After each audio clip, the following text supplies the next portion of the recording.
Snow drifted in soft, whispering spirals around the old stone church, its stained glass windows glowing like quiet promises in the dark, and on the cold steps sat a young woman named Clara, her thin beige dress torn at the seams, her arms wrapped around herself not only to hold back the freezing air but to hold together the fragments of her life that felt like they were dissolving in it. She had nowhere else to go, no home waiting for her, no one expecting her arrival, just the empty ache in her chest where hope had once lived, and as she lowered her head to her knees, she wondered how much longer she could keep going in a world that seemed determined to forget her, until the sudden sound of tiny boots crunching through snow made her lift her tear-stained face and see, to her surprise, a small girl no older than 3 toddling toward her in a bright red coat, her little arms open wide, her smile warmer than any fire Clara had felt in months, and the child stopped right in front of her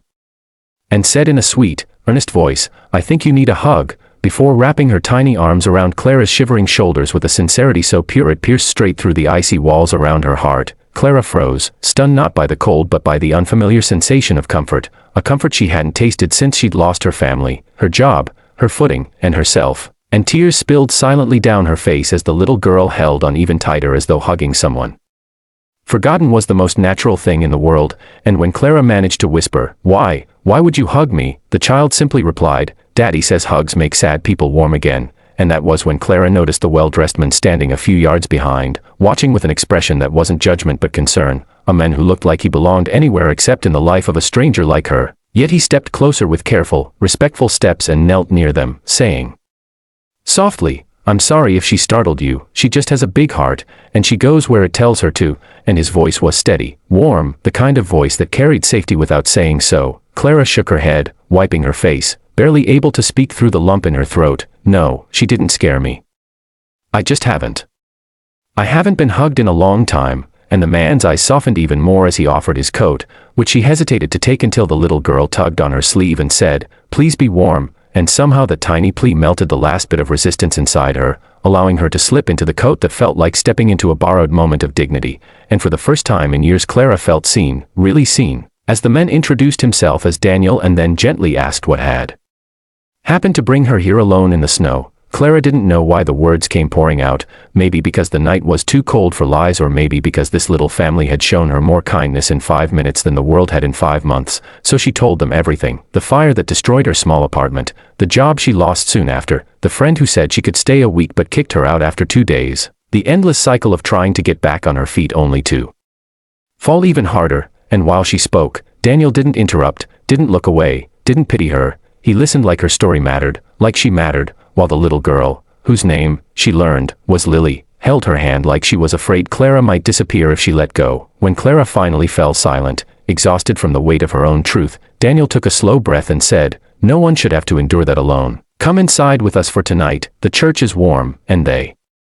never turn anyone away." And though Clara's instinct was to refuse out of shame, Lily gave her hand another hopeful tug and said, "You can sit with me," and that simple invitation broke the last chain of fear, allowing Clara to accept the help she desperately needed but never dared to ask for, so she stood on shaky legs and let them guide her through the heavy wooden doors into a world of soft light, heat, and gentle murmurs of people preparing for the Christmas service. The warmth hit her like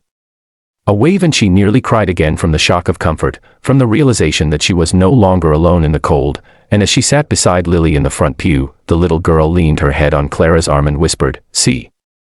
you're warm now," as though healing someone was the simplest thing in the world, and Daniel sat beside them, quietly calling a shelter he worked with, explaining Clara's situation in a firm but compassionate tone, arranging a safe place for her to stay and promising to drive her there after the service, and Clara looked at him and the little girl, wondering why strangers would go so far for someone who had nothing to offer in return, but Daniel only smiled and said, "Kindness is meant to be given, not earned," and those words settled deep inside her like embers beginning to glow. Throughout the service she felt a strange, unfamiliar feeling bubbling up inside her, not quite peace, not quite joy, but something close, something like the first breath after being underwater for too long, and when the service ended and they walked back out into the snowy night, Lily grabbed her hand again and said, "Don't be sad anymore, okay? You're not alone," and Clara, overwhelmed, knelt in the snow and hugged the little girl tightly, whispering, "Thank you, you saved me tonight," and Lily, with all the innocence and certainty of a child who believes love can fix anything, said, "Daddy says hugs are magic," and Clara believed it in that moment. As Daniel walked them toward his car, Clara looked back at the church steps where she had been sitting just an hour before, cold, hopeless, invisible, and she realized that even the darkest nights can crack open into light when one small soul dares to care, and she silently promised herself that one day, when she was back on her feet, she would pass this light forward to someone else lost in the snow. And to everyone watching this story unfold, remember this: sometimes the smallest act of kindness can change an entire life. So if this touched your heart even a little, make sure to subscribe to the channel and join us as we continue sharing stories that remind the world how powerful love, compassion, and simple human connection can truly be.